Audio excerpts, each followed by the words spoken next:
我呀，一上高中，14岁失眠，我就上医院看病去，这么年轻，让人医生给轰出来了，说你14岁看什么失眠病啊，就给轰走了。所以我以后就对这个睡眠问题就有特别的重视，后来就一直睡得比较好。有一次，为什么说30年呢？80年代初期，我去德国一批汉学家，也不怎么会聊起睡觉来了。这德国汉学家说：“哎，王蒙先生，你要写一本关于睡眠的书，保证全世界畅销。”那意思就您的命运都会因之而改变。所以我这个题目我存了30年。他是最近呢跟朝阳医院一个睡眠中心的这个主任郭锡恒，是不是？哎，搞了一个这个对话。哎，我不是给王老师的书这个搞植入广告啊，这个有话咱说在前头，因为呢，也可能很多读者看了这本书啊，没有我这种感应，是有可能的啊。而且呢，有一部分睡眠失眠，它大概确实是障碍，需要求医的。这个您也别给耽误了。我呀，从王老师这儿得到这个启发呀，是因为这个我跟他有多年的接触。我看他这书就像他在我耳边说话一样，如闻其声。我跟您说，我看这个书。当天下午躺床上就拿了一觉，没看完，哎，没看完就睡着了。对，就看你睡着了，比打针还能快。哎呦，哎，这个我想啊，跟我有同样情况的一些朋友可能会有启发。就是他开始说呀，他说他跟这个医生讲，他说我有一天我觉得我一夜失眠，但是第二天早上呢，我这老伴儿跟我说。你打呼噜打了一夜，你什么你失眠呢？他说我明明没睡着啊，一晚上翻来覆去没睡着啊，怎么我老伴说我在打呼噜呢？这个医生就跟他讲说，据我们的监测呀，实际上你知道这里边有个很玄妙的东西，你睡着了你是没感觉的，你记得的是你没睡着，所以好多人以为自己一夜失眠呐，其实不是这样，其实他睡着过。但他睡着了，他不知道啊。你记得的就是你好像一夜都没睡，哎，所以说，我一听这个，我就觉得睡意袭来，然后我说我得躺床上看这个书，然后我就看到，我觉得睡眠对一部分人，像我这样的人来说，是个人生观的问题，就是这个王老师讲了，说这个没有失眠这回事儿，你明白吗？就说失眠这个词儿就不应该发明出来。比方说，我跟您举个例子啊，这个你吃顿饭，今天胃口不好，你吃的很少，或者这顿饭吃的很难吃，甚至说一顿饭你就不想吃，你就没吃，你会说你失食吗？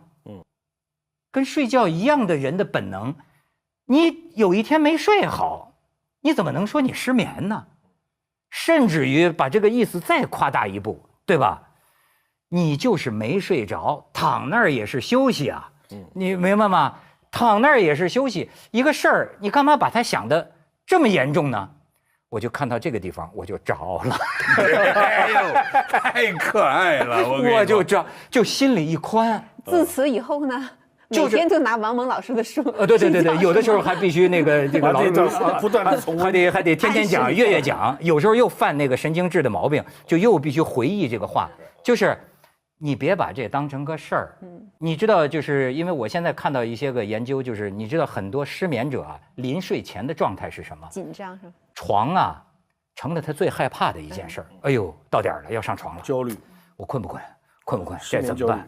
你知道人在这个时候啊，肾上腺素分泌，人在这个时候唤起了你那个动物本能当中战与逃，就是你是战斗还是逃跑，是临战状态，你知道吗？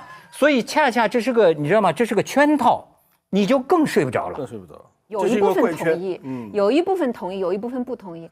同意的那部分就是说，其实你的心理暗示对自己很重要。所以很早我们就看过那种案例嘛。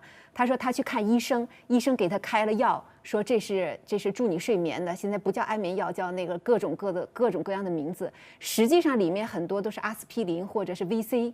他的意思就是安慰剂，但是你感觉我已经吃了药了，我今天肯定能睡着了，你整个人就放松了。我刚才说我不同意的是什么？就是累积问题越多，就不是说你一顿饭你不想吃，它问题不重了，而是说变成了厌食症了。它真的是已经形成问题了。当然，问题之前可能有这种心理原因啊、焦虑原因，但是最后我是觉得已经是需要，不是说你心里放松就可以了，是需要有医术来介入了。我是这么理解的。啊，对，有这种情况。但是北京一个睡眠科的医生告诉我们呢，说他诊治的这个失眠症的病人当中，他认为1半以上是心理原因。也就是说，1半以上可以通过这个认知行为疗法来进行这个引导。是，这里头还有一绝的，就是刚才您说的这个，啊，您已经够谦虚的了，我已经够不谦虚的了。但是我觉得这里最绝的还有一条您没说，什么呢？就是原来我有一个助手，这小朋友年轻的多，他给我讲那个更妙。这里的哲学，民间哲学家，哲学很多。为什么呢？他说呀，他有时候睡不着觉，他认为他是睡着了，梦见自个儿睡不着觉。不是，这个学问就深了。这个和那个庄子，就是我究竟是庄子梦见蝴蝶了，还是蝴蝶做梦梦着成了庄子一样。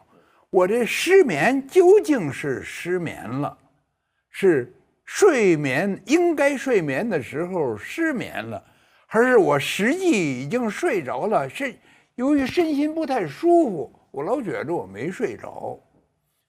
还有一个底下就更深了，这个不但是哲学，这是罗素的哲学，这是数学化的哲学。什么呢？零睡眠也是睡眠。就跟零疫情也是疫情一样。所谓睡眠是什么呢？包括着零睡眠。就是说这个也是你不进入睡觉的状态，怎么会失眠呢？是不是？坐这儿咱们哥4个这儿聊天，听明白了。咱们哥4个人在这聊天，谁觉得自个儿是失眠呢？是不是？您那跳舞，您觉得您失眠吗？您跟哥们儿拼酒，您觉得失眠吗？您写论文失眠吗？您点票子，今天收入多，您失眠吗？不会失眠。什么叫失眠？因为你睡着了才失眠，你不睡着怎么会有失眠呢？哎呦，再有一个，失眠是零睡眠，也就是道家讲的这个无是根本。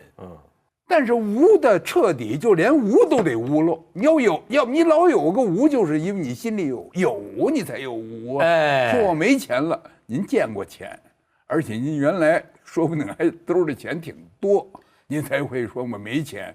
您要从小刚生下来就没见过钱，您会说我没钱吗？不会。这就佛家讲的，你不要执着于失眠，对呀，甚至连不执着失眠都不要执着，不要执着于不要执着于不失眠。所以失眠就是睡眠，是睡眠的一种方式。而且我这个刚才是这个，我还有一个我个人的体会啊，我这医学我这外行，要医生听见生气揍我一顿，那我也没办法。但是我这说的是实话，我说的是什么意思呢？就是你人的所谓睡着啊，有各种不同的深度，是吧？比如说，就是在失眠的状态下，你眼睛并没有睁着，并没有瞪着眼睛注视什么东西，你眼睛实际上是休息了。你这个呼吸呢，也进入比较平匀、比较缓慢的状态了。你四肢呢，和你在发力的时候、运动的时候也不一样。那么睡不着呢，两条，一条是耳朵里有时候还听到一点声音。我现在听力下降，所以这个问题解决了。还有一种什么情况呢？就是说你心里的那点不愉快，你老停不下来，老觉着又睡不好了，哎呦，白睡觉了，我这病什么时候能治好啊？你就一直这么琢磨着。我说的那个老伴儿的那个一个最重要的反应是什么呢？他不光是呼噜的问题，他说你没睡着哦。我问你一下，我昨天夜里起来几回啊？没有啊，不知道。我起来3次，你知道吗？不知道。我起来都干什么了？我不知道啊。我出去关了回窗户，你知道吗？不知道。哎，说咱门响了一下，我过去重新锁了一次门，你知道吗？问完了，真是都不知道。他也是真的。您睡着过？睡着过，就是你这一部分睡着了。就对于比如说对周围的这个发生了什么事儿没睡，可是就是在睡着的时候，你心里仍然有一种焦虑。哎呀，刚才我喝茶喝多了，下回不能临晚上不能喝那么浓的茶了。这种呢叫做什么呢？叫做似醒状态啊！你以为自己是醒着的，是，而实际上他是睡着的，或者叫微醒状态。这个是很能迷惑人的。就比如说，经常会出现这种情况：你在黑夜当中，你在没睡着，突然间一个幽灵出现了，跟你说话。其实你是已经睡着了，在梦里梦见的，对不对？对对对。但是呢，你觉得你是在一个清醒状态上看到了这种状态，很多人会这样描述：哎呦，昨天晚上有件什么事情，我闹鬼。其实有一些科学的解释是能够解释王蒙老师的这种现象的。那怎么说？他就说，因为人的睡眠它是有几个层面的。对。几个层面的，王蒙老师那种层面是叫，其实咱们说通俗话叫浅层睡眠。就是你似睡非睡，就是你大脑还没有进入到一个深层一个睡眠。对，它还有一个医学的概念叫什么 REM， 快速眼动睡眠。对，我印象最快速眼动睡眠。哦，眼动。哎，你要观察小，我有了孩子之后，我就知道这个词的意思了。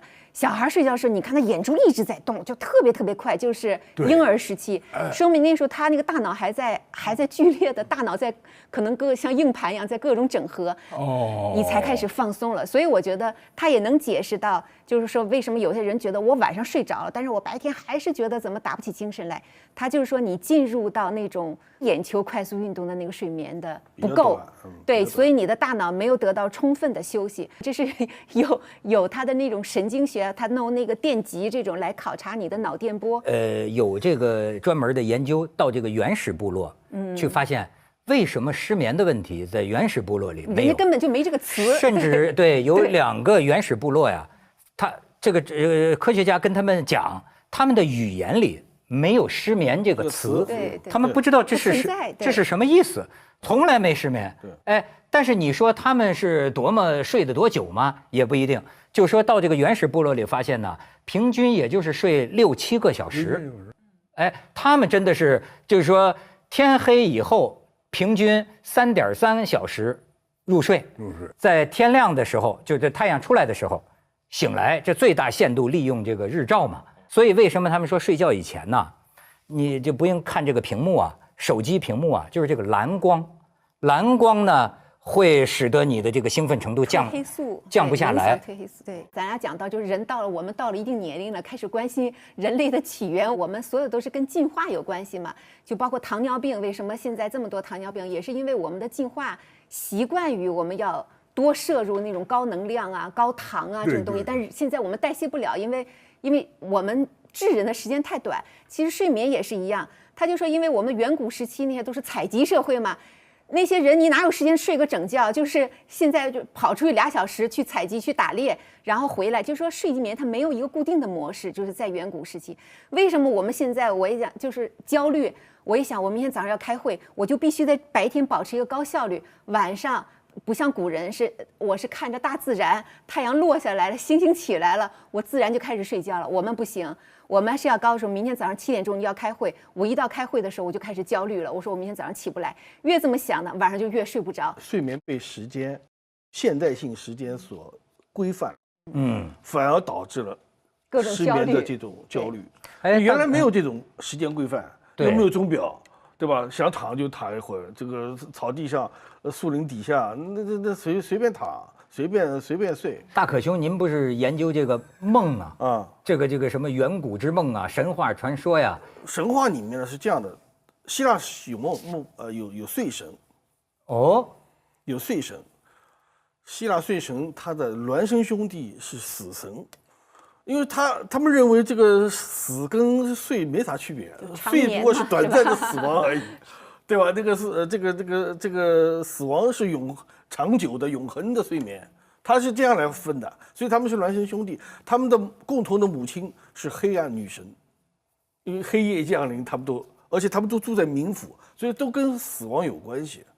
所以睡眠对他们来讲就是一次短暂的死亡。但中国没有这个东西，中国是没有睡神，也没有梦神，希腊还有梦神，有6000个梦神，玩各种各样的梦。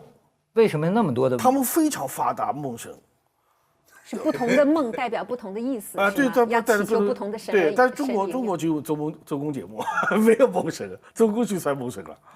而且，但中国有床神，名叫席梦思。不，床神它分床公床母，还有这么一个说法。它是分对的。床公床母，一个拿着芭蕉叶子，一个拿着这个荷花叶子。一朵荷花所以床都分公母，分公母的。你这个晚上祭拜，你要在床头或者床尾要祭他们，而且还有一个安床仪式，也是很有讲究的。那个中国你看那个黄道吉日里面有这一天宜安床，为什么今天宜安床呢？就这个日子是床神比较高兴的时候。而且呢，这个您讲这个仪式啊，我从王老师那儿还学习一个观点。就说这个对于很多失眠的人来说呀，我这个特别体会，睡觉最后成了个仪式。是啊，成了个仪式就，睡觉本身也是仪式，就完蛋了，你知道吗？就是你比如说，我曾经为了这个睡觉啊，我知道现在啊，就这个窗户、这个窗帘遮光窗帘、纱帘，外边再一层帘。一丝儿都不能透得出来，你知道，最后你会进入一个神经质，就是啊，看它透光了是吧？就是还吃这一个光，我整天跟那个做窗帘的跟他投诉啊，不行，这就我说100%一丝儿都不能有，你睡不着的人，你看见一线光就不行了，你就盯着它，见不得光，就完，就是你不能把它，所以这个为什么说我觉得这是一个人生的一个感悟啊，就是说啊，包括对生活里的很多事儿啊。你不能太仔细了，你不能太讲究了，你不能太仪式了，甚至于我给您看2张照片，王老师您关心政治家吗？日本的这个政治家啊，咱一看就知道是谁啊？那个是麻生太郎，对，都睡着了，这哥俩。这是在联合国开会，这哥俩着了。然后你再看日本国会这么多人。全在打盹儿，但是呢，后来我一看呢，这在日本文化里啊，竟然是可理解的，就说你要到日本，据说经常能见到随地睡觉的人，就是在地铁站里，甚至在街上，甚至就有时候就流着哈喇子靠在人肩膀上，但是日本人可以理解这样的人，他们觉得这种现象叫居眠，居住的居，睡眠的眠，那意思就是什么呢？这不是个贬义的，就表明啊，因为过去日本经济起飞的时候，曾经有人说日本人好像是不睡觉的，这正是你工作勤奋的表现，因为你太起早贪黑了。你像日本的一个职员，他说他的本职工作就是做到早上上班永远要比社长早到，下班永远要比社长晚走。但是呢，他坐办公室里，社长不叫他的时候呢，他再打个盹儿。大家看到就是这是勤勉的，正常，勤勉的员工啊，勤劳的人，就是说他这个随时随地他能打个盹儿。但是从另外一方面来讲，我觉得这是一种能力。对，你讲得好，对吧？你随时可以把很让人羡慕的能力，你太让人羡慕了。你说这个人随时随地可以睡着，随时随地可以醒过来，这太了不起了，这就是能力。而且讲那个猫为什么它老那么。猫，你看它就是随时随地可以打盹儿。对啊，那英文不知道什么。我说这是我呢，就有这个本事。你哎呦，这挺让人羡慕的。不好意思，我自夸了一下。对，我必须让你自夸一下，因为我还可以给你打个岔，就跟王老师聊这个睡觉的那个朝阳医院那个睡眠中心这个郭大夫，他自吹不是自吹了啊，他自己说，我真觉得难以相信。他说我曾经在电视台演播厅表演过，他们就接上那个监测仪器嘛。众目睽睽之下的电视台演播厅啊，这儿镜头对着的，当场睡着，3分钟进入深度睡眠。他这是不是自我催眠呢？不是，他就说他天生睡眠这事儿，人家不在话下。对啊。你讲讲你的。我的是没他这么牛。但是呢，就至少就是我今天我睡少一点点啊，我坐在车上，比如说跟朋友带我开车出去，路上也就是1刻钟时间，马上能这1刻钟补上了。晚上我就睡着了，等到到达我就醒了，那我就偷了1刻钟的时间赚回来了。这种人我都觉得是神仙。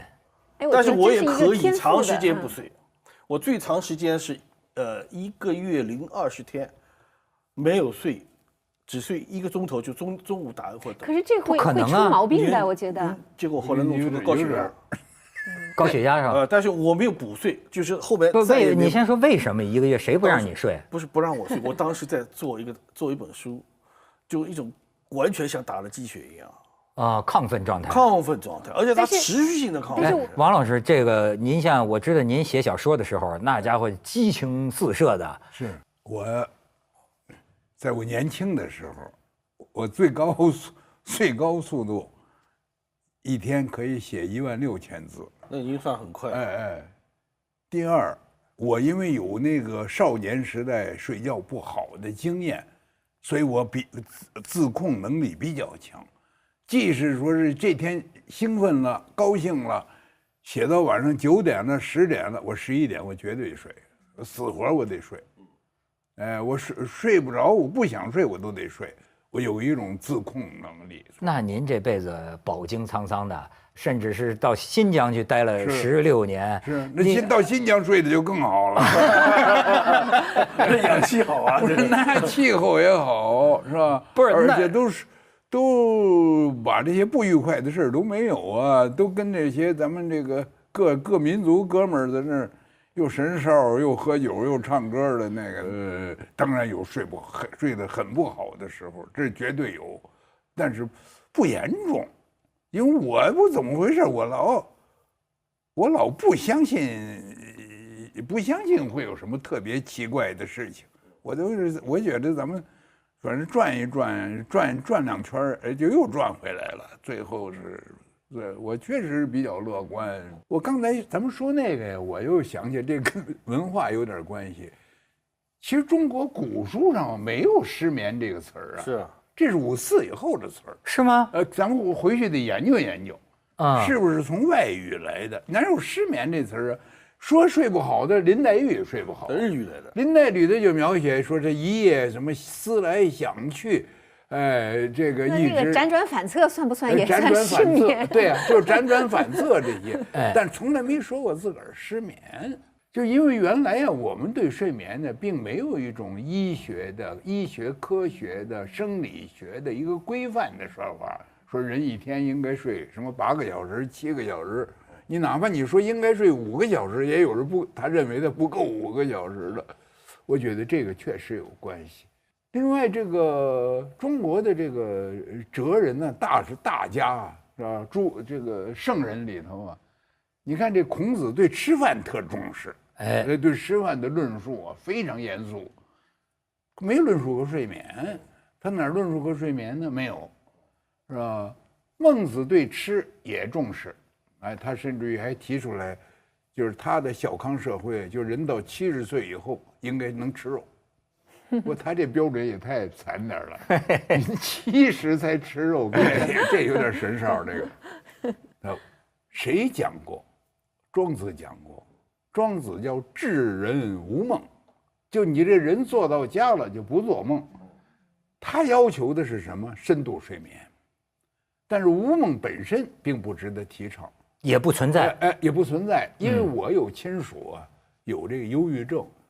忧郁症的一个前期，就是你在忧郁症发作前半年或者1年，就是什么梦都不做了，说明做梦是必要的，对人的心理宣泄是有必要的。就是说你有一部分精神不安的那个东西，你想摁住它摁不住。你就是睡着了，睡得很深了，你会做这个梦。对，比如说你的梦和这个生理欲望有关，你做就做了，它起码也是一种发泄、释放。比如说你这个梦和恐怖有关，恐惧有关，被某人给吓住了，梦里头你又梦见又是妖怪追，又是什么大刀砸。哎，你吓得哇哇喊叫，这可以有大脑进些情绪行重新的给它释信息整放一下，合对表演一遍。就这个你的这个欲望，他原来就弗洛伊德讲的，就是他不是有《梦的解析》这本书嘛，在这个书里面就很清楚，这个梦就是潜意识，也就是你的欲望。那欲望在白天受压抑以后，在睡梦当中它得到了释放。他这个他解释是非常简单的，但是很有效。你们像这困难时期啊，这个供应的食品比较差的时候，我梦的最多的是吃啊。我呀，说明我这水平也很低，我也没梦见过吃燕包翅，那时候根本就不知道燕包翅。我梦见吃元宵，我一馋了我就梦见吃元宵。这个日有所思，夜有所梦，也有真的，你像我记得我有一个梦，他有的时候啊是我做的，我现在成年以后做的大部分的梦啊，我的梦比较弱智，我发现我都直接知道是什么原因。你比如说，我有一次做一个梦啊，好像那阵儿啊，我跟我们公司的一个领导发生了一些误解，我觉得呢他冤枉我了，但是呢有些情况下也不好去跟他辩白，那你去跟他肯定要做梦啊。然后我就记得我就做一个梦，就好像我是抱着个类似于火箭一样的东西，可以飞啊，这样飞，而且还能自由起降，咵我就降落在他旁边了。然后我就冲他说啊，这事儿你能理解就能理解，你不能理解就算了。为什么一真棒？哎，然后自己就调整过来了，是吗？您这梦做完了也更健康了，这心理健康了，释放了。所以你知道，到底人为什么需要睡眠？现在科学界都没有统一的答案，但是我猜，可能啊，跟这个修复和净化对有关。你白天的一些碎片、一些这个垃圾啊，而且你说这个梦呢，它有点深的。所以过去有一个弗洛伊德的学生，叫荣格，荣格就说每个人身上都有一个200万年的自我。就是说我们的遗传基因里啊残存着一些早年，比如说为什么集体无意识特别小的婴儿小孩如果做梦梦见很多动物狼虎啊，就是早年人类在丛林里的那种这说恐惧太可爱了记忆。对，然后你发现没有，逐渐你到成年以后，你梦见的都是人，梦见的人，你梦里大部分的都是人，所以这就跟你的是你一种现实心理的这么一种修复也好，而且甚至还有人说。就是说啊，为什么你不睡，你就失忆，你就记忆力下降？对，因为呢，你白天接收的所有信息啊，是在睡觉的时候，大脑给它找寻意义的。存盘找不到一个意义，不知道归类，不知道整理存在哪儿。要不你白天看见这么多乱七八糟的这些，对，它得分门别类。对，你睡觉的时候，它整理，进行整理。还有一个科学家叫卡尔萨根。他写了一本书叫《伊甸园的飞龙》，他在这本书里面讲到，就是说，白天这个脑电波是剧烈的活动，晚上这个脑电波像电能，它积蓄在那个地方，它需要睡眠来释放它，噼里啪啦噼里啪啦啪啪啪。你可以想象这个释放这个电能，使它整个归于平静，然后重新开始通过这个细胞的修复。还有一种说法就是。梦不仅仅是潜意识，不仅仅是修复欲望的平复，还有一个是梦是一种预兆，叫梦兆。梦兆。哎呦，这您给我讲讲，还真有预兆吗？我有一个助理，我现在工作室有一个助理，他呢跟我已经几乎是有一点量子纠缠的那感觉，就他只要一做梦，一梦到我，2天以后事情就如他所梦。发生，你怎么解释？这能信吗？正好是梦里发生的事情吗？场景，您这个让我想起，好像法语里有个词儿啊，就是翻译出来叫似曾相识的那个现象。咱们聊着聊着，突然觉得，哎，发生过这个情况好像什么时候经验过？以前可能做梦做过，或者你经历过。这种事我自己没碰见过，但是我在新疆有这种情况，有一个湖南籍的人在新疆也是当老师啊，后来他说。他这个梦见他父母就是有一个去世了，就过了2天，信他刚收到，确实而且就是他做梦的那天。那你到底咱们说这是碰巧了，你也可以这么解释。说这里头有点什么原因，我也说不清楚了。这又回头说中国文化，中国话谈睡眠的少，可是谈梦的太多了。哎，你看那周个公解梦那个，不管是红楼，是水浒，是这个，尤其是三国里头，有什么事都先有梦。对，您信吗？不是，我信的不是说这梦一定跟这个有关系，而是说他这个梦的出现也并不是偶然的，是不是？你比如说这个诸葛亮梦到这个刘备有什么情况了，那当然是因为他知道刘备年岁大了，身体也不好了。如果刘备年轻小伙子正壮着呢，他不会就做这个梦嘛。他梦见战争中有失败，这就更正常了。他整天打仗，就是这种梦兆是非常表示他忧虑，非常多的在我们日常生活里发生。西方有一个叫神秘学的这样一个学科，神秘学里面呢有一个分支叫征兆学，征兆学里面又有一个再一个小的分支叫梦兆学。但是我是觉得我是这么一个理解哈。就是说，有些东西就像你说的，日有所思，夜有所梦。它很多东西是因为你白天你不停地在想这件事情，可能你没有意识到，但是你的潜意识实际上你一直在牵挂着某一件事或者某一个人。就像现在有一个比较流传已久的说法，就是说林肯是在被刺杀前2周。说梦见了自己被暗杀，我觉得这也不意外，因为对，我觉得也不意外，就说明那时候的，因为这种矛盾已经尖锐到什么程度，他对可能发生的，这是我的解释啊，他对可能发生的这种冲突啊，这种意外，他已经有所预感，那么可能是做了这样的一个梦魇，然后这个事情真的发生了。我是这样的一个理解哈，然后之前我记得有一次你还跟我讲过，是你看了我写的那个采访严宝航的女儿，我采访过的上海人，我记得咱们俩还讨论过，我想起来了，你是说相信有一种类似于脑电波或者有一种什么样的？很简单，现在都说是量子，对，物理学现在都试图来证明。我是觉得是因为这是他的一个心病。他一直在想这个事，我是这么一个理解。就是一定啊，这个人心深似海啊。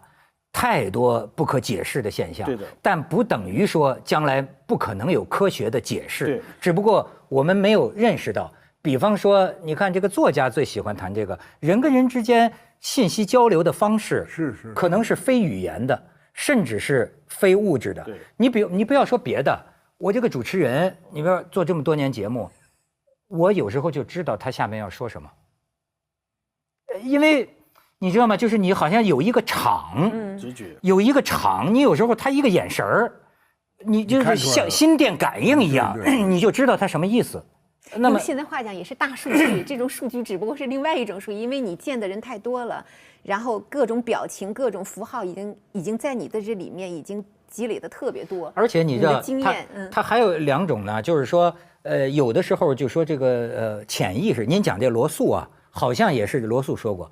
有时候可以让潜意识帮你解决问题，让睡眠帮你解决问题。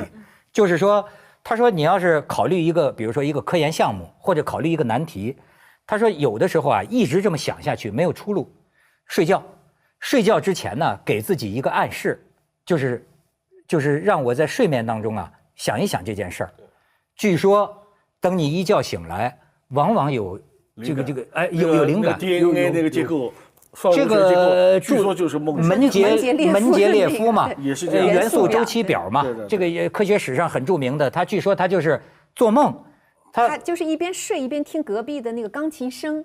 我觉得这个场景也是很容易入睡的。然后听着听着，好像就发生了一种联系。他就觉得这个元素之间好像是在有一种什么联系。我上初中的时候就有解这个代数题、几何题。解不开睡觉，就睡觉了，就梦里头就是很快就给他解决了。觉得这一点都不新鲜。您新鲜的是什么？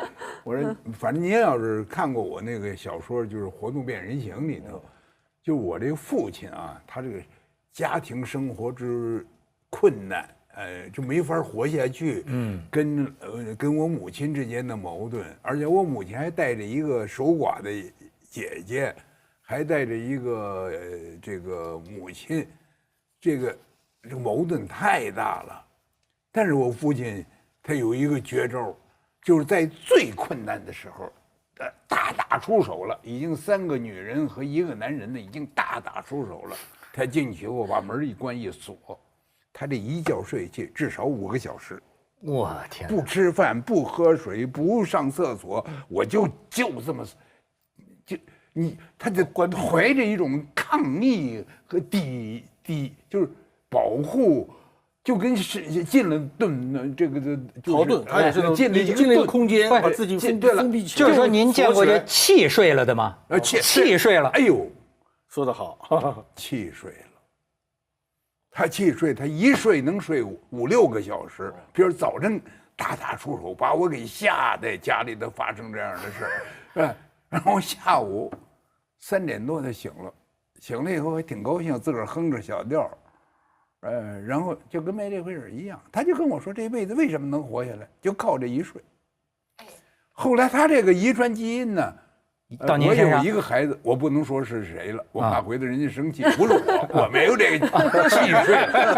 我要再有了这本事，我成妖精了。但是我有一个亲属，也有这种倾向，就是说他早晨就跟我吵架，让我呼睡着了，下午4点多才醒，醒了以后问我哟。咱们俩是为什么事儿？咱俩还嚷了一顿呢吗？他忘了。我这种自我保护也不得了。我要真能推广的话，我真想推广这个。对，这个实际上就是有点什么事儿，您先睡一觉再说。再说吧。情绪稳定了再说。这个就是疗愈性睡眠。对了，它能疗愈一切，不仅是肉体，包括。哎，我这个特别认同。我们家里，我觉得我妈妈就跟那个王蒙老师是一个哲学观点哈，就是万事你身体不舒服了，你考试考不好了，你不开心，你先睡觉。万事都是睡一觉就好了。太好哎，我觉得对我来说也是这样。太好。我自己都暗示我自己，哎呀，睡一觉就好了，天亮了，什么都正常了。我自己也是这样的一种感觉。一看到太阳出来，好了，病好了。您的这个伟大理论。我早就学习过了，是赫鲁晓夫最喜欢讲这个话啊。他不断的不止一次的讲这话，他做报告，分析这个世界，尤其是抨击美国。然后最后结束的时候，俄罗斯的谚语说：“早晨比晚上清醒。”我相信到明天早晨，美国这位总统会比头天晚上说的话要清醒得多。哎呦，这说得太好了。让我们寄希望于他好好的睡一觉吧。哎呦，所以这个您这个就您老娘这个，这不但是民哲，也是政哲。是政治家喜欢说这个话。这个我这真的是包治百病的。我跟这个赫鲁晓夫真是深有同感。特别是在线下，就是为什么我有时候觉得我很需要看看王蒙老师的书，或者听听他说话。它对我有药的作用，因为我吧容易心眼交点我容易心眼窄。专家门诊的费用，对，这都请您做多少回节目？就是我觉得有一个，因为我睡眠比较好嘛，所以我就不会把睡眠当做我的疗愈。我恰恰相反，我喜欢做白日梦。比如说我挑一部好，这个惊险的动作片，就是不动脑筋的那种大片，说美国好莱坞的片子看一看，这不白日梦，这也是一种疗愈啊，一种放松，对，也是一种彻尾的放松。所以为什么我老说啊，这个研究睡眠啊，它是研究人生呢？对，就是因为呢，我就说我就是容易心眼窄啊，但是我近些年来发现了，这真是一个情绪的骗局。我觉得这可能对很多朋友有帮助。就是说呀，一件事儿给你造成的打击。没有事实上的严重性。这个是全世界心理学家都有这个分析。你睡一觉就明白了，一切都没有改变呢，你的困境什么都没有改变。为什么你失眠了？就我睡不着的时候，我就觉得啊，真是杞人忧天呐，这事儿太大了，天塌下来了，这还了得？你要睡着了，睡着了好多了，第二天还没什么破事儿嘛。我又回到这个科学的道路上了。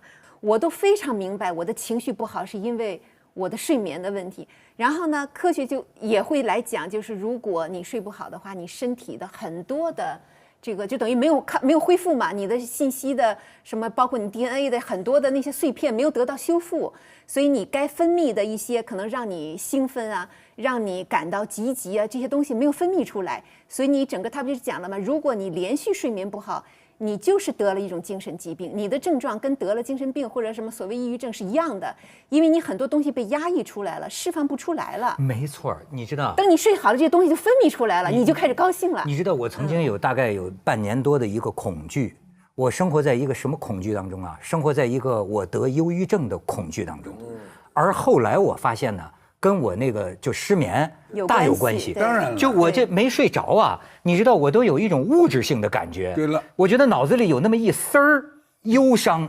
哎呀，这个忧伤啊，忧从中来，不可断绝呀，就是甚至是没有理由的。然后我就怕，我知道它会长，它长，我就怕啊，会得忧郁症。得忧郁症啊，到最后我得了一种害怕得忧郁症的忧郁症，负担越来越重。哎，所以恶性循环了，就是。对啊，所以为什么我就说那天我说我看王蒙老师一聊这睡觉，我就这睡着了嘛。当时的感觉啊是心里一宽，对，哎，睡觉就像吃饭一样，哎，是人的本能啊。是，除了某一部分真的是到了疾病的程度，你就像你不吃饭，像有些人说我厌食，当然厌食也有到这个疾病这个范围内的，但是还有很多还没到那个程度的，我就觉得啊，是不是这个词儿是给了很多人的暗示？这个又给我一个启发，一个是睡觉前和睡觉后人的心理状态不一样，因为他生理状态不一样。还有一个，一顿饭前和一顿饭后，我在那个《活动变人形》里头，我写一个人物，其中很大一部分是我父亲的缩影。我这个跟我父亲说过，我父亲也完全承认。我说你饭前和饭后啊，人生观啊、世界观、三观是不一样的。巨变。如果这顿饭比较好，吃好了，我在这儿说，我也不算不孝，是吧？哎，如果有个朋友来，而且说请我们，或者请他老人家到一个就是中上等的2、3等的，太奢靡的咱也不去。北京烤鸭，北京烤鸭就行了。到那儿吃完这烤鸭，而且还有两小杯二锅头。他吃完了回来以后，就开始跟我讲一些乐观的话。说我现在抓专业、抓学问也不晚嘛，是不是啊？我刚52嘛，是不是啊？我好好的做的话，我照样也是，好像我也不是善茬嘛。充满他那个饭前呢，正在跟我对这个也不满意，对家庭也不满意，我这一辈子我的潜力就没有发挥出来，还都是这个。所以这个您说吃好了得有用，睡好了也有用，这是很自然的事情。关于动物这个我也非常有兴趣，您讲到猫是吧？这是一种。还有啊，因为我在新疆农村里头啊，我就问这个维吾尔族老大爷，就我那个家那个房东，我说你这个每天睡觉睡得很少啊，因为他为什么呢？尤其到夏天的时候，天不亮他就早起了，天黑了他才过的，才弄这个农民的关系对他。他说没关系，他说老王啊，你这人老了就跟马一样。他说你看猫狗是那么呼呼的睡，尤其是猫那么睡，可是马你看不见它睡觉，但是马走着道吧，忽然他眼睛闭上了，对，一边走一边睡，大概是20秒到40秒左右，没有到1分钟的。这个时候你不能动它，它好容易这么歇一歇。我这真正赶车的人都知道，说马的特点是什么呀？马大便不能停车，它大便它有一停，啪就一鞭子。因为你大便对它走路没有任何影响，小便必须停车。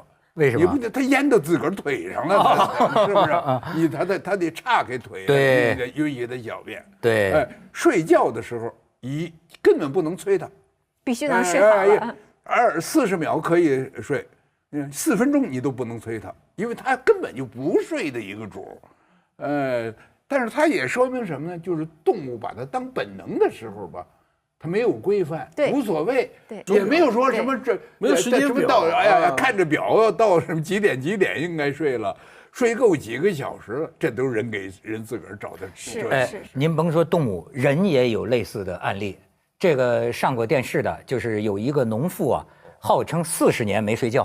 对，到北京求医来了嘛，这40年没睡觉。后来在我们睡眠中心，大夫他们现在都有那个专门监控，就发现非常奇怪，就是你从视频上看，他是睁着眼睛，可是呢，那个监测仪器的曲线显示他进入了睡眠。后来就发现，因为她老公都觉得，就说我这老婆40年在村里有名的，这也神了，就从来不睡觉。说她后来医生得出结论呢，说她实际上是什么呢？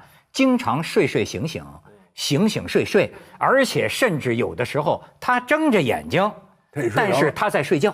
甚至跟你孩子说的话。对，但是她自己觉得我40年没睡觉啊，对，半夜里经常乱转悠啊。大脑已经进入到睡眠的那种状态，是这意思吧？哎，你像当年红军长征，那真有那样的记载啊。那老红军就扛着枪行着军就在睡觉啊。就我经常碰到有的朋友这个喝酒，喝着他就其实睡着了，你还跟他说话，他还回答你，你这怎么了，对吧？这个其实他举例也好，他这个语言的系统啊没有完全睡着啊，可是他其他的都睡着，都关掉了，他都所以关了，你以为他都关了，就连电门呢都关了。胳膊腿儿什么的，哎，这个我还真有体验。半梦半醒之间呢。你别说这个，我还是真有体验，而且我发现不是个例。我跟很多就是有了小孩之后，我不知道你们有没有这种感觉，小朋友他不认字的时候，他特别喜欢你给他讲故事。很多大人就是吃完中午饭要哄孩子睡觉了吧，给小孩讲童话故事。我发现不只是我一个人，就是你嘴还在这读着，你大脑已经开始都做梦了，然后突然晃了一下，我还在给这读什么小松鼠要怎么样，然后突然又打了一个盹儿。我以为这是我自己的一个个案，后来问了很多人，他说都是这样，就嘴里面还在跟孩子嘚还在讲，然后其实你说都已经一个梦都过去了。但是反过来，我还有另外一个体验，就是人在累极的时候。你睡的那个觉，我觉得1分钟都相当于正常睡觉的，恨不得1个小时，就补了10分钟觉。哎呦，真是觉得又充上电了，这一下午又精神，比你平时睡好几个小时都好用，因为他身体已经极度就像电池耗尽了一样，就是吧？你知道，充上了。就是曾经有一个传说，说那个著名球星那个 C 罗，说他 C 罗呢，他身边的这个什么的技师啊还是教练呢，就是说，就经常他睡到深度睡眠的时候就把他叫醒。就据说这样的这个分段这个多段睡眠怎么有助于他恢复？但是后来王老师这个请教的那位医生说，那纯属瞎掰是吗？对，这样是最不好的，深度睡眠打扰是最不合适的。不是您说的这情况啊，我不知道啊，医学上人家怎么说。要我说，我就给他起名叫自由睡眠，就是自个儿也不用一定想到睡眠。那这一类的情况太多了。哎，说行军的时候啊，这个是最爱说的，说大家都在那儿行着军，然后说，行了2个多小时了，3个小时了，然后说，立正就到地儿了，谁也不到地儿，第一排啊，这领导在那儿站住，他就站住了，然后后边嘣撞前面，就能睡着了，然后他后面嘣撞他，一撞出100多人去，然后知道到地儿了。所以他可以一边走着一边睡觉。对，我有一次，我骑着自行车，我睡着了，没掉下来。我睡着了，起码1秒钟。我说这叫什么？我就来回晃，这太危险。哎，所以我说他是有一种就是自由睡眠，或者他一部分器官他睡着了。哎，王蒙老师我就觉得这是睡觉的最佳状态，就你想什么时候睡就什么时候睡。实际上反过来，我就觉得现代社会就是因为我们想什么时候睡不能什么时候睡。我开车的时候都经历过您说的，就打了一个盹儿，那太可怕了，真是太可怕了。现在就讲美国，他为什么这么多人研究睡眠？他就说因为睡眠造成的问题给车祸不得了，车祸各种问题造成很大的一个损失啊。因为我还碰到过这种情形，就在新疆南疆，夜里头。我呀搭便车，搭人家一个拉货的货车，我当然他又省钱又舒服又干什么，也不可能有人挤你。我坐在司机旁边，可这司机半夜里走到3点4点了，说老王，我得睡觉了。我说你怎么睡觉啊？他把车停在旁边，他自个儿往车底下一钻。我还以为边开边睡呢。他不用，彻底一算。哎，所以人呢，这人他活着啊，他有活着的办法，是吧？睡觉他必然有睡觉的办法，真的，他比吃容易得多呀。吃您没有可吃的东西，您说您地上捡俩石子儿吃行吗？那玩意儿。这个呢，一个是生活所迫啊，就是生活他的工作环境决定了他的睡眠时间是什么样的。还有一种是先天的，有的人一天只睡3个小时，你见过没有？不是。他只需要睡3个小时。你要最理想的，人家当然咱们这都不是理想的。对，咱们要认为你要真正让医生说胡说八道，那样睡觉行吗？那么睡觉都非得病不可，必须晚上每天10点至11点就睡觉。他医学是这样的。其实人的个体的这个差异非常大，他遗传基因，有的人就是我见过好几个朋友，一天最多睡4个小时。他绝对第二天精神抖擞，长期以来多少年都是这样。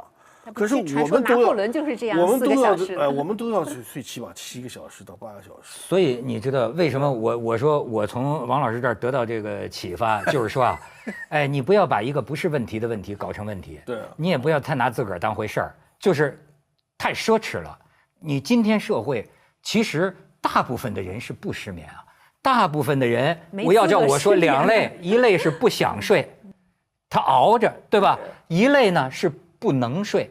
我再给你看看，有个德国摄影师啊，在中国大地上拍了上万张照片，就是这个，你再看下一张，就是您说在车轱辘底下，哎，这位德国摄影师说了一句话，就说这千千万万随时随地都能睡着的人。就是中国经济起飞的原因。哎呦，说得真好，说得好吧？好。实际上，很多人因为工作，因为这个老板，因为种种的压力，他是欲睡而不得呀。这有几方面的，这也有几方面。一个是我们还是要执行这劳动保护法，劳动保护法不能搞996，你不能太。王老师政治觉悟高，必须得先这样啊。没错，不，你不能太过了，是吧？因为就是你属下的工作人员表现得再好，你也不要滥用，要保护，要爱惜民力。对对对，你得这个以民为主，这是一面。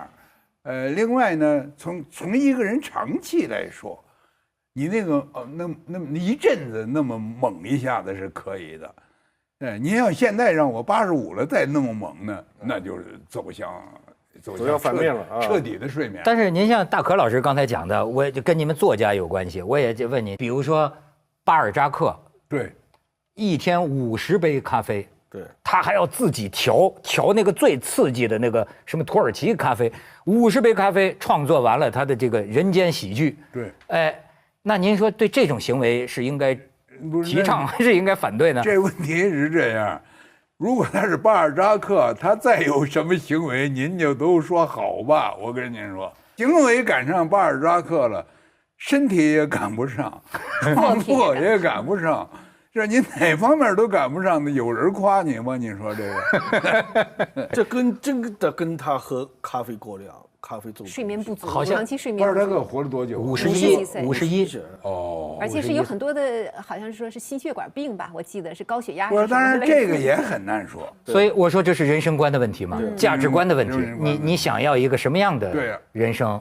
对吧？那有些人，你像，哎，我今天还看见一个人讲啊，就是说鼓励青年奋斗的，大概意思是现在何必着急睡觉，死后自可长眠之类的。就是说，这也算一绝。就是说你现在你就应该加班加点儿，你就应该熬夜，等到你事业有成了，那个时候你再休息。随便睡吧，是吗？可是我的亲身经验啊，我就可以批驳这个观点啊。我现在想，我这个失眠这个紊乱呢，大约有一个起始点，就是在早10年前吧，我做一个法制节目，一个叫什么拍案的这个节目，那个节目做得太狠了，就是1个星期2天，我记得很清楚，熬2天夜。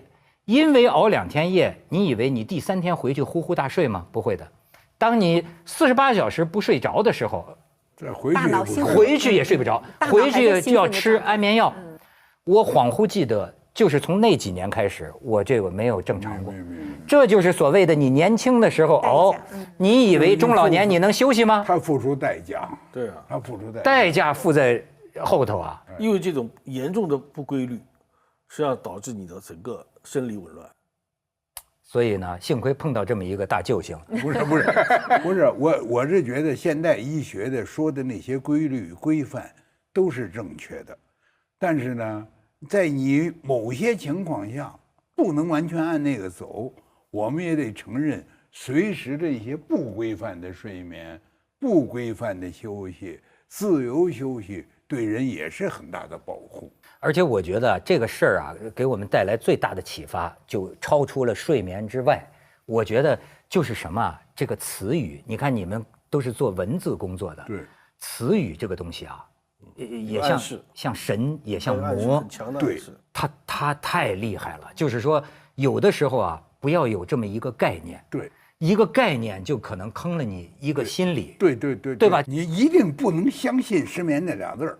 你就把自个儿一下子就解放了。王老师说他连厌食这俩字儿都讨厌，我都讨厌，当然讨厌呢。我有很多讨厌的词儿，我跟你说。您说说。咱们的过去都说过呀。啊，剩女是最不是人话了。对，说这种话的人都应该长嘴。我跟你说，这个不能，人家也是人，是不是？对，你这个很多这一类的侮辱妇女的侮辱什么的，那都带有侮辱性的侮辱性的残疾性侮辱，这个职业性侮辱太多了，就包括你这叫人残废，对，这残疾好不好？对吧？好一点嘛。对，就是所以这个词语有的时候真的是视障就比较瞎子好听的多呀。哎，是不是？智力障碍就比较弱智好听。弱智啊，什么脑残，你这不更是骂人吗？这骂街了都话。不过文涛，你刚才讲这，我确实也有一个感受，就是也比较认同你。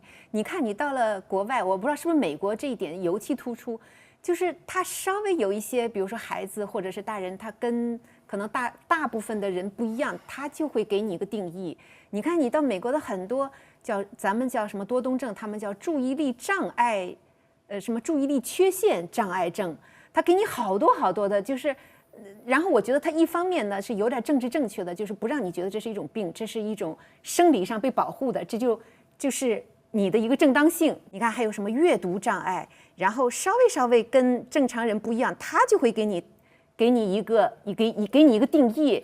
我觉得这方面呢，可能他们也是有一些保护的作用，但反过来，我是非常同意王蒙老师另外一个观点，我觉得跟我妈妈也一样，就是说不要被这些给你暗示什么这个障碍那个障碍，我妈妈就说你就把它放在脑后就没事了，不要老想着你失眠了，这个什么注意力缺陷障碍，我有阅读障碍，如果你真的被诊断为阅读障碍，你可能就会觉得那我就是有毛病了，我就是什么事情我都做不了了。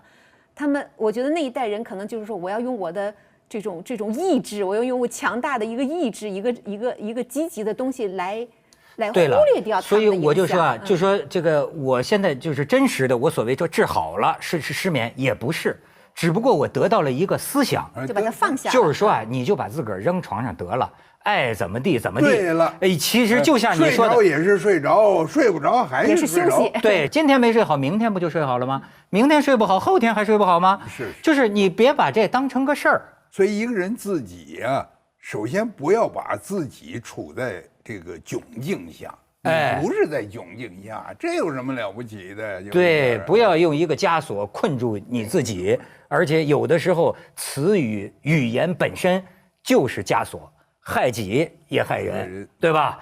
所以咱们谢谢王老师给我们这么大的启发。谢谢。是这个乐天派。发现呢。现代社会为什么失眠问题很严重呢？因为要上班。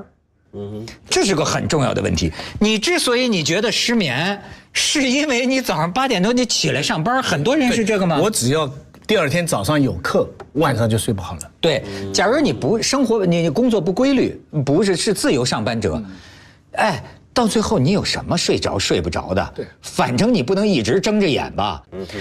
现在对于睡眠有一个定义，真的像，所以文道有知识，你知道吗？就是现在专业的睡眠问题的定义是什么？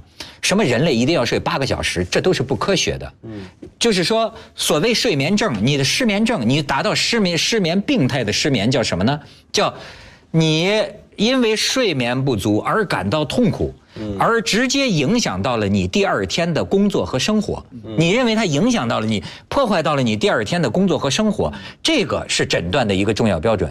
也就是说呀，睡眠这件事儿呢，它是法无定法的。对，说拿破仑睡4个小时，您不管睡多少小时，您不管什么时候睡，只要你觉得你能正常工作，你第二天你清醒，就是说很多时候失眠呢，是因为关于失眠的焦虑。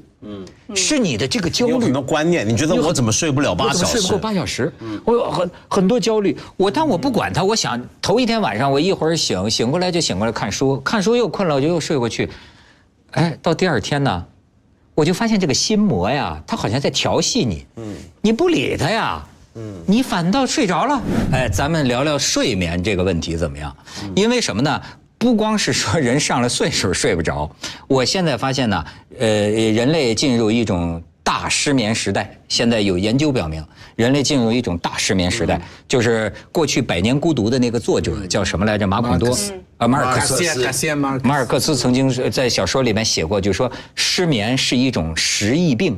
当时他们那个时代的瘟疫，时疫病。你记得他这个小说里边写的？马康多后来大家都睡不着。马康多那个村里，所有人都失眠了，所有人都睡不着了。他不是写到这么一个情节吗？今天有这个睡眠组织的这个调查表明，我这个有点出乎意外，就是说能够完整的睡7、8个小时，就一觉睡到天亮的这个年轻人呢，好像是1%都不到。全世界范围？在中国这个范围调查了上万人，就是年轻人呢，就是说很少有说睡到自然醒，一觉大天亮，一下子8、9个小时，这样的人在年轻人当中都是少数。可是问题是，也有很多学者指出啊，我们这种对于睡眠的观念啊，有一个执着的地方是错的。那个执着是什么？就是8小时。对，要睡足8小时，而且是必须一觉完整的睡。因为你仔细的去看，所有的哺乳类动物都没有这么睡法的。就大部分的动物是怎么睡呢？你养猫养狗你就知道，它这时候睡一会，隔一会醒一醒，醒一会它再睡一会，再醒一醒。我们人类以前也是这么睡的，特别在农业时代之前，当我们是游猎生活的时候，我们的祖宗是怎么睡觉呢？它是因为后来你今天在澳大利亚、在南美洲部分游牧的或者游猎的部族身上，你看到他们身体其实很好，他们也很健康，他们绝少睡到8小时，而且他们绝少完整睡下去。他们大部分情况是怎么睡呢？是打猎，这个犀牛还没来啊，太累了，先睡会吧，哥们，我们先睡了，你等着啊，睡1个小时，犀牛来了，起来啪啪啪打完了回去。不回去吃饱了再睡个2、3个小时，那边有老虎来了，赶紧走，然后安全了吧？好，再睡2小时，都是这么间歇性的睡。那个时候的人的寿命都不长呀。不，现在就发现这么一种睡法，其实他们身体精力是没有受到影响的。为什么呢？主要是睡眠素质。就是所谓深度睡眠。对。你们的睡眠状况怎么样？不，你这个话题找他说是特别对。他那个节目啊，那个读书节目就被称为一个失眠者在大街上抑郁。这是夸人的，这是夸人的骂人的，夸人。而且效果就是跟我的节目一样，大家都说睡不着，一看就睡着了。对，没错，对。那跟海上花一样。我最近这个睡眠有点那个不太一样。我有一个产后抑郁症还没好。不，我有一个全新的一个这个时间表。我是什么呢？我现在晚上8点半差不多就睡了，因为我哄小孩睡觉嘛。然后我现在就发现，因为什么呢？我以前是一般等他们睡着以后，我自己干点什么事儿。但我发现那个时间其实是垃圾时间，其实你精力已经不太好了，就在网上就乱看啊什么的。我干脆我8点半睡了，我早上3点半起床了。那个时间都是我的哇，那个时间就是不会有人给你打电话，不会有人给你发短信，不会有任何事情，我电脑都不开的。然后就完全是把电子的东西，除了电灯以外，那些我都不用。就你看书也好，你干嘛也好，就很心安的。但就一出差又不行了。后来我最近看一本书，一个日本人写的，他是一个乳癌的一个医生什么的，他的我看他那本书的原因，一般我很少买这种励志书啊，但他第一句话我就吸引我，他说我叫谁谁谁是这个日本什么什么的医生，我9点睡觉3点起床，我想这不就是我吗？然后他说呢，你不能太早起床，因为0点到3点钟是你的肝脏要去休息。中医也是这么讲。3点以后，他说那个那段时间都一直不睡的。哎，你不行，所以那个你3、4点钟，然后呢，到你早上，你想你8、9点钟大家都醒来之间，这段时间都是你的。啊，对。徐老师呢？徐老师都在看球赛。对呀，这个欧冠都是2点45分的，我呢跟他正好反一反。就我是3点多钟睡的。基本上是3点多钟睡的。那要是没有特别的事呢，我可以睡到9点10点这样。要是有事就没办法，但是不会连续睡。中间就会起来，人家我发微博啊，我们的小朋友们的粉丝们就会说，你还没睡啊？你这是没睡呢，还是已经睡醒了？就这样。你不会起来去看评论吧？我的一个最关键的一个原则就是我忘了谁，那个梁锡华吧，就我们原来的岭南的一个院长，写过一篇散文，就叫不跟时人争夺。他的意思就是说，香港这么贵。这个地方这么贵，所以呢，他们就躲在新界啊，不到你中环去，这是一种，我不跟你最贵的人、最贵的这个地方争夺。第二，时间我也不跟你们争，你们从早上8、9点到下午5、6点或者9、10点，你们这么喧嚣的这个时间，我让开，我用半夜的时间，半夜的时间做功课是最好的。所以我也是这样，我不跟你们争，我用欧洲时间。其实呢，我觉得都挺羡慕你们仨的。你们不管怎么说，好像你们仨都还睡得着，要睡就睡得着，这种无耻啊，断断续续，这种在我看来，断断续续，这是无耻的。我是睡不醒，从来不会睡不着。对，你们就是心理健康嘛，你们不知道就睡不着。我呀，跟睡眠已经挣扎了这个很多年了，但是呢，我现在达到了一种境界，我解决了这个问题。你看，我试过很多办法，当然，最初级的就是数多少只羊啊，我数1万只我也睡不着。然后呢，我还不知道。后来医生就说，喝一杯红酒嘛，喝一杯。后来不是喝1瓶了吗？对，最后我就崩溃了吧。我就跟你们说过吧，就是说，你问题这个我觉得是个不归路，你知道吗？你因为今天喝1杯睡着了，明天就得喝2杯，很快变成上酒瘾。我长达去年1年的时间，为什么已经到达影响工作了？就是说，我一天晚上喝1瓶。每次是昏睡过去的，就强行把自己纳入这个。对了，这种睡眠素质是很差的，所以呢，我就把这个给戒了。戒了之后呢，我今年我认为啊，我找到了方向。找到了这个方向什么呢？就是我发现呢，现代社会为什么失眠问题很严重呢？因为要上班。这是个很重要的问题。你之所以你觉得失眠，是因为你早上8点多你起来上班，很多人是这个吗？我只要第2天早上有课，晚上就睡不好了。对，假如你不生活，你工作不规律，不是自由上班者，哎，到最后你有什么睡着睡不着的？对，反正你不能一直睁着眼吧。现在对于睡眠有一个定义，真的像，所以文道有知识，你知道吗？就是现在专业的睡眠问题的定义是什么？什么人类一定要睡8个小时，这都是不科学的。就是说，所谓睡眠症，你的失眠症，你达到失眠病态的失眠叫什么呢？叫你因为睡眠不足而感到痛苦，而直接影响到了你第2天的工作和生活。你认为它影响到了你，破坏到了你第2天的工作和生活，这个是诊断的一个重要标准。也就是说呀，睡眠这件事儿呢，它是法无定法的。对，说拿破仑睡4个小时，您不管睡多少小时，您不管什么时候睡，只要你觉得你能正常工作，你第2天你清醒，就是说，很多时候失眠呢，是因为关于失眠的焦虑。是你的这个焦虑，有很多观念，你觉得我怎么睡不了8小时？我怎么睡不够8小时？我有很多焦虑。但我不管它，我想头一天晚上我一会儿醒过来就醒过来看书又困了，我就又睡过去。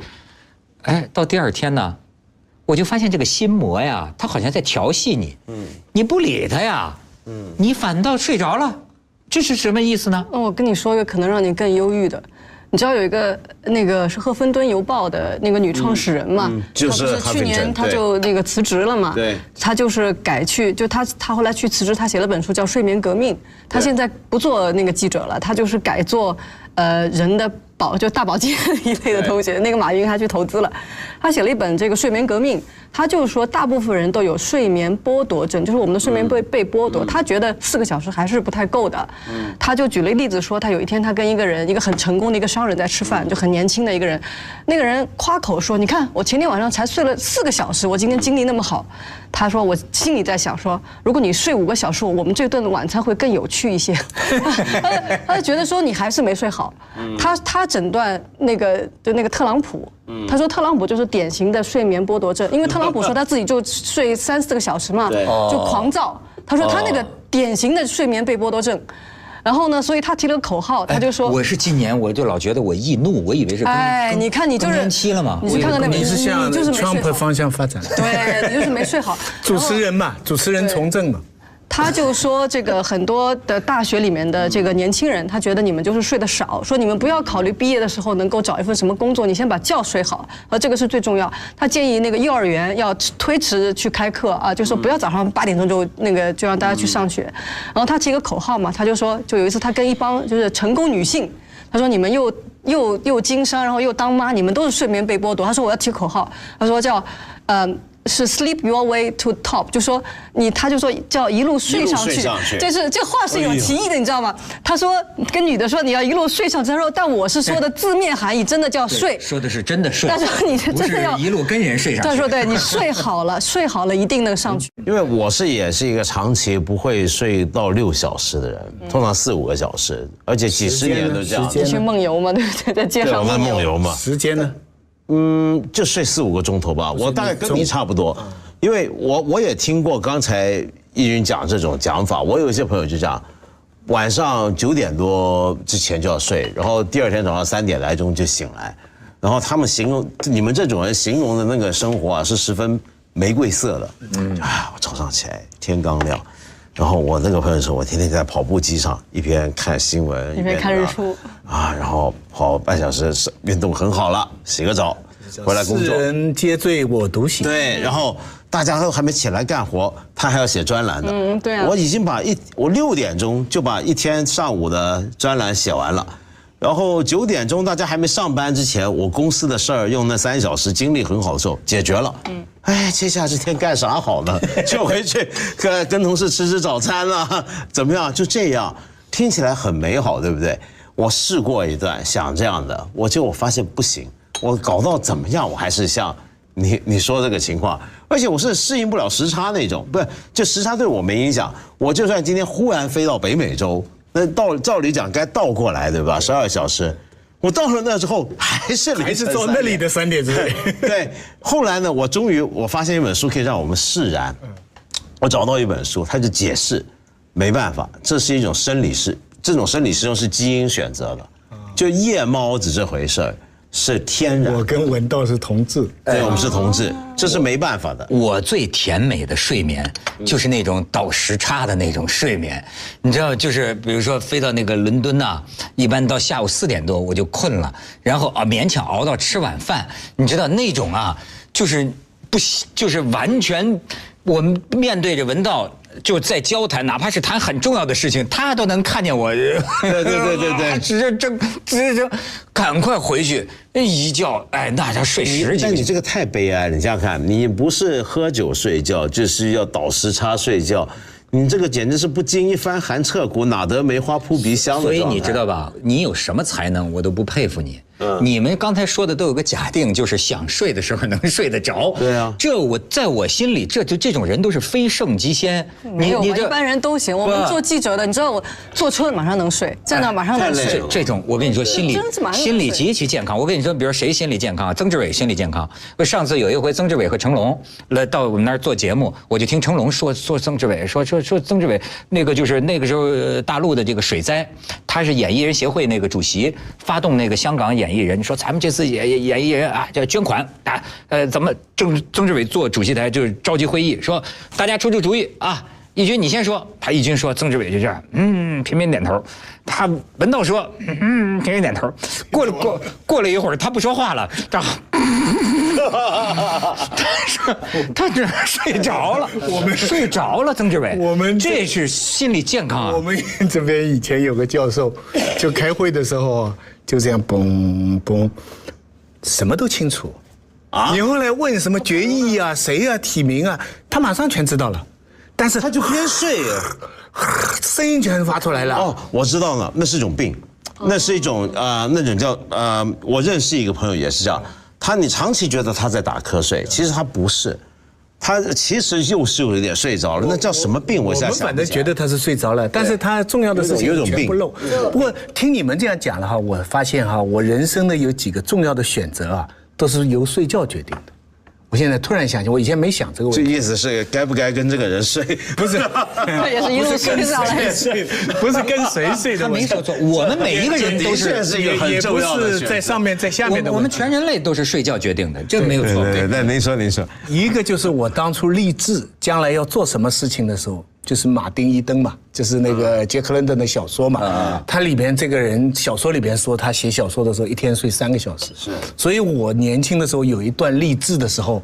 读大学逼着睡3小时，对，一天就睡3个小时。我觉得这样才能做成一个天才，当然没坚持多久就不行了。第二，我研究生毕业的时候，我有几个选择：文汇报做记者，上海文艺出版社做编辑。那个丁景堂社长请我去，将来要编小说界。第3个就留在大学做助教。我选第3个，原因很简单，可以睡懒觉。真的就是这么决定的。梁宇春有篇散文叫《春朝一刻值千金》，春宵，它不是春宵，它叫春朝，就早上春早啊，春朝一刻值千金，他就是宣扬睡懒觉的好处。他说他最享受的就是醒了不起来，然后就是你脑子里随便乱想。他说这是艺术的生活方式。他说本来你一天做的事情啊是很机械的。因为你睡了懒觉以后，你下午就很赶，那事情就变得有意义了。